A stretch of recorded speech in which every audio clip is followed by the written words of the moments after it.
Challenge দিলাম জাতীয় পার্টিকে, চ্যালেঞ্জ দিলাম আওয়ামী লীগকে, চ্যালেঞ্জ দিলাম বিএনপিকে। কোন দলের নেতা এই সাহস নিয়ে বলতে পারবেন জামাত ইসলামীর আমির ডক্টর শফিকুর রহমান, আপনাদের মনে আছে ঐতিহাসিক সরোয়ার্দী উদ্যানের বিশাল জাতীয় সমাবেশে বক্তৃতা করেছিলেন, খেয়াল আছে? অনেকে গিয়েছেন, অনেকে দেখেছেন টেলিভিশনে। বক্তৃতা করতে গিয়ে উনি অসুস্থ হয়ে 2 বার পড়ে গিয়েছিলেন, মনে আছে? বসে পড়ে কিছুক্ষণ আবার তিনি বক্তৃতা করেছিলেন। সেই বক্তব্য এখনো কিন্তু গণমাধ্যমে আছে। সেখানে তিনি বলেছিলেন দলের নেতা হিসাবে, সেই কথাটা আমি সব দলের নেতাদেরকে আজকে শুনতে বলবো, সাহস থাকলে সেই চ্যালেঞ্জ গ্রহণ করুন। উনি বলেছিলেন বাংলাদেশে যদি জামাত ইসলামীর হাতে আল্লাহ তাআলার দিন বিজয়ী করার জন্য জনগণ রাষ্ট্র ক্ষমতা দেয়, আমরা শাসক হব না, আমরা সেবক হব। তিনি বলেছিলেন নির্বাচিত জামাতের কোন এমপি মন্ত্রীরা সরকারের কোন ট্যাক্স ফ্রি গাড়ি, সরকারের কোন প্লট ফ্ল্যাট কোনো কিছু গ্রহণ করবে না।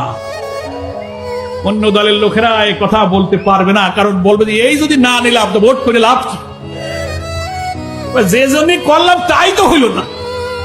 থাকলে আমি প্রত্যেকটি দলের প্রধানকে অঙ্গীকার করতে বলি, জাতির কাছে বলুন আপনার এমপি মন্ত্রী নির্বাচিত হলে সরকারের সুযোগ নিয়ে ট্যাক্স ফ্রি গাড়ি নেবে না, সরকারের কম মূল্যের ফ্ল্যাট এবং বাড়ি জমি জমা কিনবে না।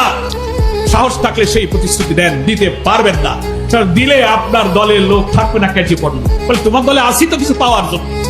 তারপরে ডাক্তার শফিকুর রহমান বলেছিলেন হ্যাঁ, উন্নয়নের কাজের জন্য সরকার অনেক সময় অর্থ বরাদ্দ দেয়, রাস্তাঘাট, ব্রিজ, কালভার্ট, বিদ্যুৎ, স্কুল কলেজের উন্নয়নে অনেক টাকা এমপি মন্ত্রীদের কাছে আসে।